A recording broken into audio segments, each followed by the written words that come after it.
Would you like to shortcut? Option B, facing adversity, building resilience, and finding joy by Sheryl Sandberg. I'm glad that came out right. That took several attempts to get that all out at once without having to read. Thank you for joining me here. The point of this is to give you the value of the book that Sheryl Sandberg wrote, the skills in the book, the actions I took out of listening to the book on Audible. I didn't even listen to the book on Audible. Why do I lie like that? I usually listen to books on Audible, but I actually read this one because Sheryl Sandberg doesn't narrate it on Audible. I hope that this will give you the majority of the value, at least 80% of it, in a very short format. Why? Because I know I'm impatient. I skip ahead in videos. You probably already put this on 2x play to make it play faster so they'd get over faster, and I'm going to talk faster, so you're like, oh my God, it's going so fast now, I can't handle it, please stop. Now I'm going to talk really slow. The point of this is to give you the very best of what I got out of the book and the context I used it in and how it impacted my life. I hope that if you love hearing what I've shared, it'll motivate you to get the actual book or to go forward and take the same actions that you might have taken otherwise. I mean, why do I sit here and read self-help book and business book and how to do this and that book? What I'm hoping to do is make small adjustments to my thinking that will help me have the happiest life, small adjustments to my actions that will help me be the most unconditionally loving in every circumstance, and to feel empowered today to be of service to you. That's why I sit here and read all these books, so I hope to share the majority of the value I've got out of Option B. I loved reading Option B by Sheryl Sandberg, and I hope you'll have the same experience here with me. What is a quick summary of Option B by Sheryl Sandberg and Adam Grant? Sheryl Sandberg is the Chief Operating Officer at Facebook. According to her Wikipedia profile in Forbes, she's worth about $1.6 billion, and she's around 47 years old, depending on when you watch this. She had a husband named Dave. Her and her husband, Dave, went to Mexico on a trip to celebrate. While they were there, Dave went to the gym and got on the treadmill to exercise. While on the treadmill, he appears to have had some kind of massive heart failure. He then fell and hit his head and died, bled to death right there in the gym.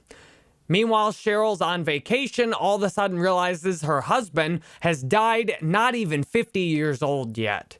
And now she has 2 children in under 10 years old to take care of. She's now a widowed mother facing the world. This is what she shares her experience, strength, and hope on in the book Option B. I loved reading this because grief is such a difficult subject for many of us to deal with. She goes through and shares her journey one step at a time, along with lots of related stories of the grief and trauma by others. She tries to reach the most broad audience possible by bringing in all other different types of victimization in the book. She brings in Adam Grant as a psychologist to help her match up his professional experience with her personal experience to make a book that is of the highest impact. What she emphasizes is that you take back joy and you build resilience, that you might not have decided that this is how your life should have went. But the fact is that is how it went, and there's good opportunities to learn and grow no matter what happens in your life. I like these 3 things that she talks about in processing grief: personalization, pervasiveness, and permanence. She hits on these a lot throughout the book, that you feel like the grief is a part of everything, that when you're at work, every little situation you're in at work, at home, that the grief is just pervasive. It's a part of everything. Also, the personalization, that why did my husband have to die like this? Why did this happen to me? And this is shared especially in stories from other people feeling the same way. Then in the permanence, that I'm always going to feel like this. that life is just going to consistently be this awful, painful struggle. I like how she starts with an introduction talking about the story of Dave's death and then processing the grief through these 3 Ps. Then chapter 3, 4, and 5, according to my notes, discuss building friendships through loss, developing self-compassion, and viewing tragedy as an opportunity to bounce forward into new opportunities. Kind of like getting kicked in the butt, and you're forced to go forward and make some progress, because just trying to sit there and take that kick in the butt over and over again is really painful. It encourages a leap forward into learning new skills. She wraps up the book with taking back joy and raising resilient kids, with having mentioned her biggest fear was her children being traumatized essentially by this, and then she notices how resilient they are. She strives to be as resilient as her children are and to raise children who continue to be resilient throughout life's challenges. I know with my father having passed away, I related a lot to this book, and I'm very grateful that Sheryl took the time and her position and audience to share this message with all of us. What skills are at the heart of the value of option B? What skills can you learn and build by reading option B? And I hope getting out of this shortcut as well. Resilience is the #1 skill.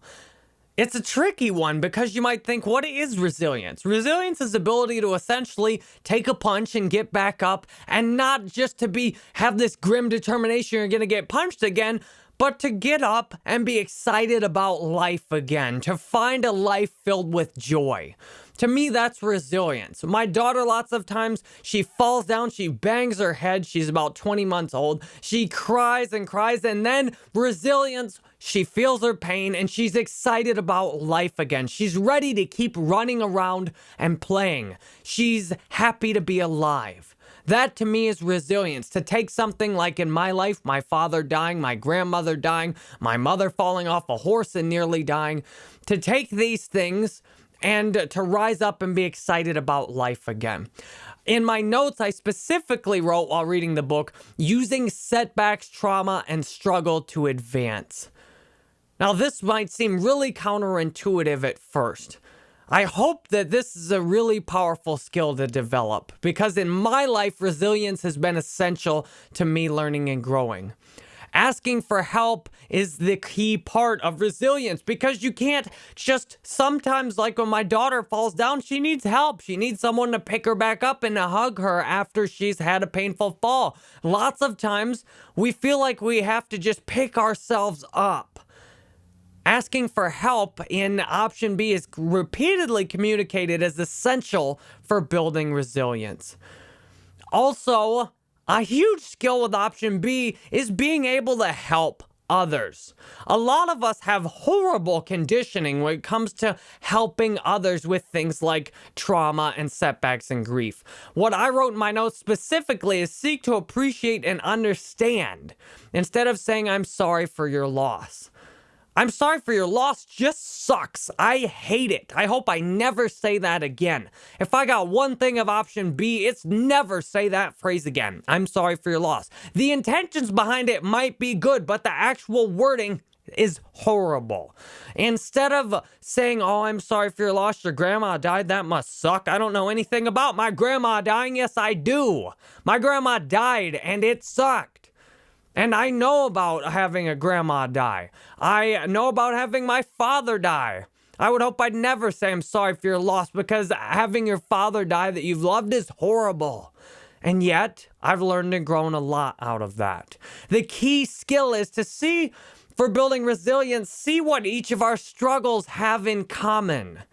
Yes, I've had my father die, but I haven't had my mother die. So if your mother dies, then it makes sense for me to translate that into my father dying. And to understand that your exact emotions, if your mother's died, may be a bit different than my exact emotions for my father dying. But overall, we're playing the same sport. We're in the same league. We're in the same game. I can appreciate the pain of another instead of distancing myself and saying, I'm sorry for your loss over there. Sucks to be you, but I'm having a great day. That's a huge skill I got of this. And I reached out to my sisters. Their grandmother just passed on their mother's side. And I said, instead of "I'm sorry for your loss," I said, "I appreciate your pain." And my one sister responded well, and the other one didn't respond. So I don't know. Sometimes trying a new skill, it's not always pretty to build it and develop right away. Now that I know a better way to go consciously process and deal with the grief and trauma of others, I think I'm a lot more loving and understanding instead of keeping my distance and not knowing what to do. Sheryl said this was one of the worst parts of her grief, is that other people were afraid to bother her when she was so depressed or crying at work, afraid to even come close to her, and would kind of try and safely keep their distance.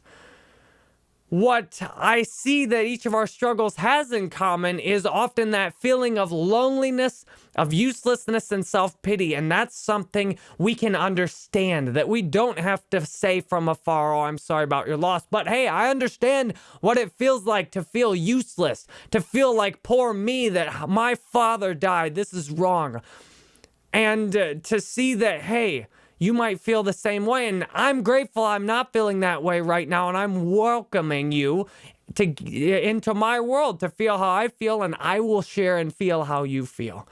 To me, one last skill I got that was really good out of this book is, for having a healthy relationship, it's critical to say yes to the other person's calls for attention. A lot of us, when there's grief or trauma around, if you've had someone in your family that's go through something shameful or painful like suicide, going to prison, or some addiction, you might find that the desire to just not answer the phone when they call, you might find the desire to not call them up or find out how they're doing. A lot of us have this programming that if something bad happens, it's contagious. "Oh God, his son committed suicide. I don't want to ever talk to him. Ew, I don't want my son to do that. There must be something nasty about him that happened." One of the things, the skills that Sheryl points out really well in the book, and maybe Adam wrote this in, I don't know, is that when we have a great relationship, it's a relationship where each person's calls for attention are responded. For example, if your wife's sitting on the couch and says, "Honey, will you come here and look at this?" A healthy relationship, the husband, partner, whatever, goes and looks at it. Unhealthy relationships, predictable, of divorce and any other negative relationship kind of text similar to that. When the other person says no or whatever, "I don't care, not maybe later," rejecting the other person reaching out for help is one of the most critical ways to destroy a relationship. I hope that compacting these skills into a very short amount of time helps communicate some of what I learned in option B to develop these skills in my own life. What are the most powerful stories shared in option B that are extremely helpful for building the skills of resilience, connection, dealing with trauma and grief successfully, and maintaining healthy relationships? First, the story of Dave's death was quite powerful. It helped me to appreciate each moment I'm here with my wife. Sheryl didn't expect, after 11 years with her husband, that he would suddenly pass away. They were on a trip together. They didn't have their kids with them. She had said something just average, like "I'm falling asleep" or something like that. The last thing she ever got to say to him. And then he goes to the gym to work out and die. All of a sudden, she's in the middle of this vacation, exciting, traveling. All of a sudden, she's in the middle of a nightmare without her husband. Not only that, but she's a huge public figure who's likely to get a lot of people inside and curious about her life now. All of a sudden, she's lost her lifetime partner. And that's a loss that I can't even imagine, although my brain tries to prepare me for it all the time. Dave's death is a powerful story for me in this book, and I'm grateful she had the courage to share such a painful story so that each of us can learn and grow from it, especially as I hope I've done. Another powerful and awful story in the book, warning up front, Sheryl and Adam collaborate to frequently share stories in the book that aren't their own, that have been shared by people in their community, Adam's patients, or people following Sheryl online. One story that was shared in the book that left a huge impression on me. Two parents took their daughter out. I believe all the children were less than 10 years old. Two parents took their daughter out to celebrate with her, maybe to see a movie or something like that. And they left their 6 or 3-year-old, something like that, with their nanny.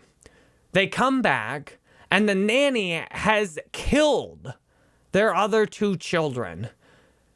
Now, at first, they were obviously horribly struck by grief, and what Sheryl got out of it, or Adam, what they shared in the book, is that the parents went forward in gratitude that they still did have one child left. That the nanny hadn't killed all of their children, but they did still have one child they could raise together.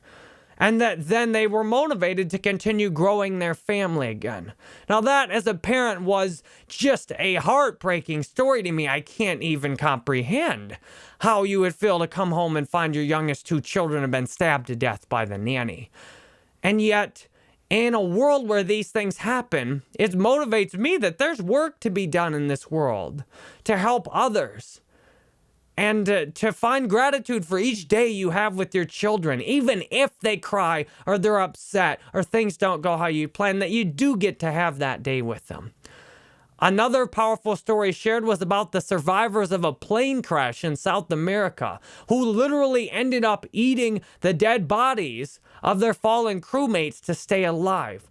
And the one thing that kept them going was telling a positive story about it, of setting up expectations that they would be able to get out of this. They made an amazing journey out of the mountains from their plane crash in order to get back to civilization. The final story that really stuck with me from option B was a billboard that was put up in New York. I guess it was kind of like a chalkboard, a big chalkboard put up, that highlighted the regrets. It offered people to share your regrets on this billboard.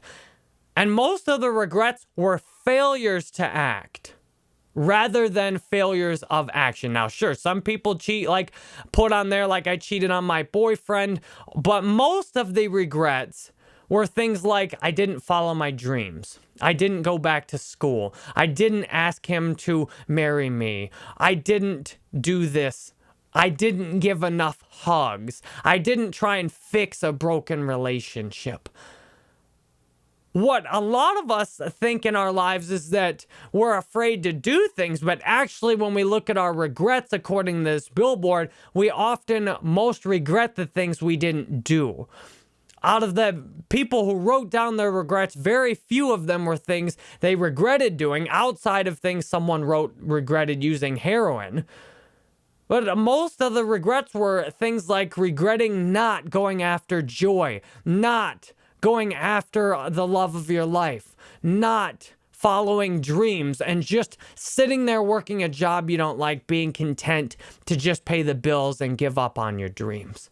I'm grateful for the stories in this book. Some of them were hard to process, and yet I feel much empowered after reading this. And I hope that what I've gotten out of this is clearly communicated here to you. Thank you for continuing this journey with me through a shortcut of option B. What follows is my experience with option B because I feel to most effectively teach option B, to shortcut it and to communicate the skills. One of the best things I can do is share with you the slight adjustments in thought and the actions I took in reading option B. Ultimately, I read books like this to help me make adjustments in my own life. First, what context did I read option B in? Where was I at relative to whatever I learned in the book? I read this book with most of the time my wife sitting on the couch next to me. And I read about a chapter or two a day. And it took me a week or a couple of weeks to read the book. And most of it, looking over at my wife as I'm reading about how Sheryl's husband died, I felt a lot of gratitude. I cried several times in seeing my position out of the normal context. I've been married 4.5 years nearly now, and it can be easy. Our brains are very good at adjusting to circumstances because then it's easy to notice if something's out of place, which if it's millions of years ago and there's a lion or a tribe of wolves coming to attack your people, then yes, you want to notice if something's out of place. Noticing those little wolf eyes in the distance might save you and your family's lives. But today, this usually works against us. I'll sit on the couch lots of nights and I don't notice my beautiful wife sitting there because she's there every night. And with this book, I really noticed. I looked and found so much gratitude just for the exact situation of my life, that nothing in my life is lacking. And that I won't get to have all of eternity, so to speak, in this body with this wife. That today is sacred, that I do have this day in here in this time with my wife. And that gives me gigantic patience and love and understanding. And even a couple of nights, my wife wished I hadn't read this, so to speak, right beforehand because I was so emotional, I wasn't available to then have sex. I'm like, oh my God, I was so emotional. I just wanted a hug. I wanted sensual contact instead of sexual contact. This book also helped me a lot to understand that when my wife opens up and asks for my attention, it's important I drop what I'm doing. And that's helped me to be more responsive. Because as men, lots of times it gets easy to feel like our work is important or some ego trip, a video game we're playing is important or whatever we're working on, our car. And if our wife wants, oh, well, I'll be there in a minute or yeah, maybe later. Reading this book has helped me to, yes, what do you need? In the context of grief, I've been through, it doesn't feel like that much to me, but I lost my father at 29 years old. I'm an alcoholic who goes to Alcoholics Anonymous every day, and I have a little over 3 years of sobriety now. I related a lot with grief and trauma. I think I've been through a good bit of mostly self-imposed trauma in my life, and grief. Yes, I know about grief. I cried and struggled for at least 1.5 years with my father dying, much of which was before he even died. And then afterwards, it's still years later of moments of loving or forgiving my father as my daughter's growing up. Then she does something that reminds me of something I did, and then this anger comes up. My father, well, how could you spank me for doing that? That's horrible. And then there's this love and understanding and forgiveness to realize that was better than my father got or similar to what my father got for him getting in trouble for the same kinds of things. To love and understand my father did his best and to realize I carry all of what I love about my father in my heart at all times. And that's the context I read this book in. I've got my own share, as all of us do, of grief and trauma in my life. And I'm grateful that this book helped me isolate the skills which I've mentioned. Things like appreciating. What I am grateful for this book is that it gives me a concrete way to go forward and to open my heart whenever another person is in pain, has been through trauma, and to love them instead of trying to be afraid that I'll catch their disease. In my experience, learning hundreds of skills online, being self-taught and studying, reading book after book, the critical part of learning is taking some kind of action. Would you like to hear the actions I took in the process and the result of reading this book? Because I hope this is the most effective way to show what practicing the skills shared in this book looks like.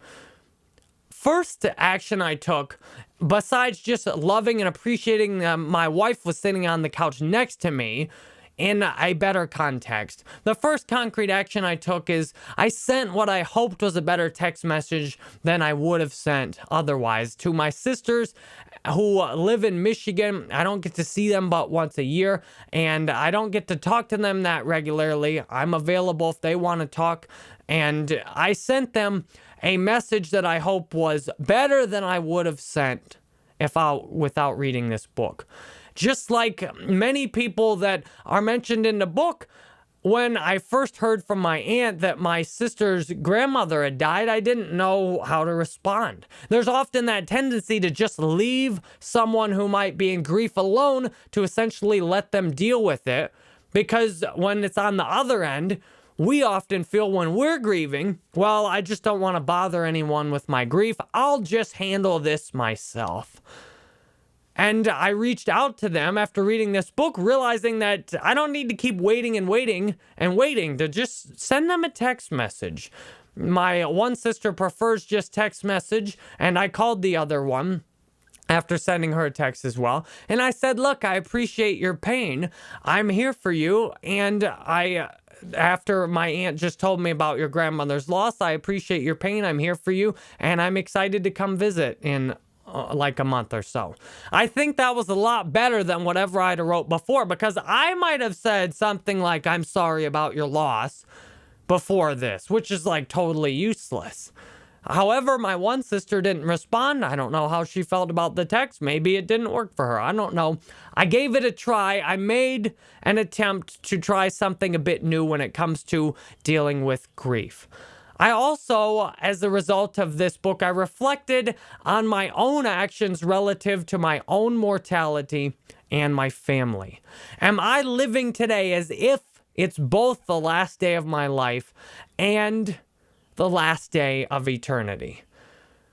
And that helps. Even now I can reflect, well, if I only had 10 minutes to live, then sure, I might drop what I'm doing recording this video and walk across the street and hang out with my wife and her family on Mother's Day. However, if I have all the rest of eternity to live, I'd certainly want to keep working on this to make the whole rest of the world something that I hope is useful for the rest of the world that I'm spending all the rest of eternity with, and then go hang out with my wife later in the day.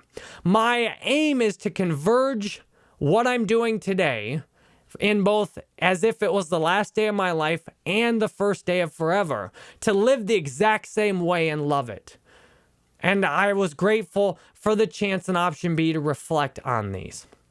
Another step I took was to have a more loving and honest conversation with my mother, who has been struggling with dad's grief for years. As a result of this book, I made an offer to help my mother move. She lives 600 or 700 miles from where I live, and I made an offer to help her move. I said, Mom, I will be happy to help you move if you want to live next to me.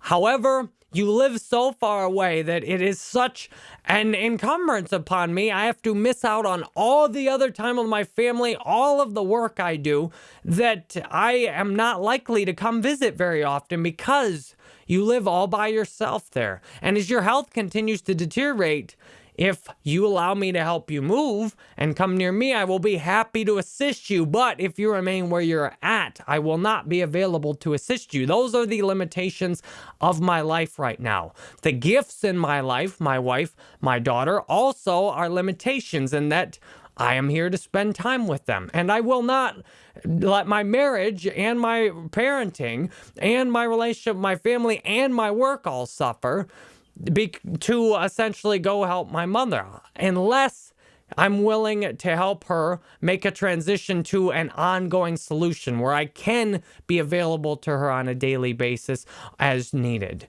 And even it inspired having lots of times I just try and love my mother and listen unconditionally and try not to essentially say anything that might offend her. But this time I found a way after listening to option B to tell her, look, Mom, your health is pretty bad. I'd be scared in the position you're in. I've felt how you felt lots of times from drinking.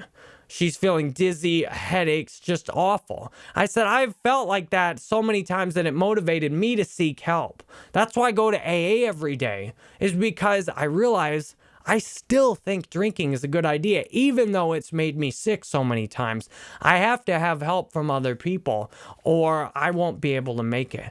I had an and it was a tough conversation with my mother to bring all these things up that often I just don't say anything about, and to not essentially try and beat her over the head or punish her with them, but to bring them up out of love and honesty. I feel the most important thing I can do with family and friends is be able to love them unconditionally and honestly share what things look like from my point of view when it's needed. Not all the time, but when it's needed. So I'm grateful that reading Option B inspired me to take these actions, and I hope discussing the actions I've taken out of Option B to practice the skills I learned in facing adversity, building resilience, and finding joy is helpful for you here. What were some of the challenges I experienced in reading Option B? The biggest single challenge for me in reading Option B was the feelings of separation in my identification with being a man throughout many stories where there's a woman victim and a male perpetrator. There are a lot of stories in the book about rapes and stories where men have committed these horrendous acts of violence, and Sheryl frequently shares context about what women need to do in gathering women together in groups for women. I felt separated as a man lots of times reading this book. The pain that I felt as being a man, as the perpetrator of these wrongs against not only women, but the whole world generally. That was a bit tough for me, and I realized the reason it was tough is because of my identification that I am a man. If I let go of identifying that I'm a man as a part of who I am, then I just see that Sheryl's simply describing her world as she sees it. There's nothing for me personally to take offense to. That was a consistent struggle throughout the book, as from start to finish, there's similar stories and there's language set up that often involves gender separation.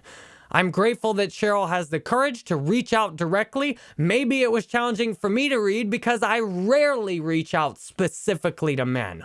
Almost everything I do is gender, race, religion neutral. Almost everything I create is shared essentially for anyone. Maybe I felt like I should be drawn more to call out specifically to men who've been through certain things and to identify more as a man in the world. I don't know. Whenever you have a challenge, it's funny to see the ups and downs of it. Another thing that was challenging for me in reading the book were the consistent policy suggestions. Maybe because I feel like I don't contribute enough to politics. I don't care about political parties. I have almost no political cause I care about, specifically because I can see the ups and downs to everything. Yes, I can see how awful abortion is in some circumstances, but there's many valid arguments why it's good when we've got all these people, many of which are starving and struggling. Then you can make an argument that for each side. So I don't generally get into almost anything political. Maybe that's what was challenging for me reading the book, of feeling like I ought to do more and be more participative in the political system. I'm really apathetic about the political system, though. I guess I do have a belief that the U.S. has made an alliance with some form of essentially extraterrestrials, but they look a lot like us, and they're the ones who really rule things with a secret government. So what difference does it make if you participate in politics? Because all the real decisions essentially just get a phone call into the politicians to make the actual decision. So from my point of view, I guess I feel pretty disempowered. I feel pretty helpless politically, like it doesn't matter if I take action. So maybe that's why it was challenging for me reading this specific book. I also found it challenging to see so many policy recommendations and suggestions for what other people should do. I prefer personal stories because to me, I really relate. Like when Sheryl shares her grief and her husband dying, I really relate to that. My mind kind of shuts off when I see things like, well, this is what everyone should do, or we should change this policy. My mind kind of turns off and starts disregarding that and starts trying to skip ahead. Because from my point of view, if All of us simply share our personal stories and take care of our own lives with each other in mind. We don't need any policies or external controls. Each person, like each ant does on the anthill, will simply operate for the collective good. These were the challenges I experienced in reading Option B by Sheryl Sandberg and Adam Grant. I loved the book, and I hope the experience I've shared here with the book is helpful for you. Thank you very much for finishing my shortcut of Option B by Sheryl Sandberg and Adam Grant. I hope this has been helpful for you in your life for facing adversity, building resilience, and finding joy, as it has been in my life. I'm grateful to Thinkific, which hosts the University of Jerry Banfield, where I put all of my online courses. First, I'm grateful to Skillshare, who hosts many of my online courses, along with Amazon through Amazon Video Direct, available for free to all Prime members. I'm grateful for hosting this video there. I'm also grateful to Audible for hosting this as an audiobook, Amazon Kindle for making this available to read on mobile devices, and CreateSpace for making this available on paperback. I read books like this on a daily basis, and I realize that you might have a busier life than me, that you might want to get all the value out of the books I read in a fraction of the time. And then if you hear something you love that I've read, then I hope it motivates you to take the time to read that entire book. I hope this shortcut is helpful for you in sharing my journey through Option B. I'm grateful you're here today. I love you. I hope you have a wonderful life. Why? Because when I love you completely, it makes loving me completely a lot easier as well. I seek to serve and be useful for you in your life on a daily basis, and I hope this is part of a lifelong journey together. Thank you, and I hope you have a wonderful day today.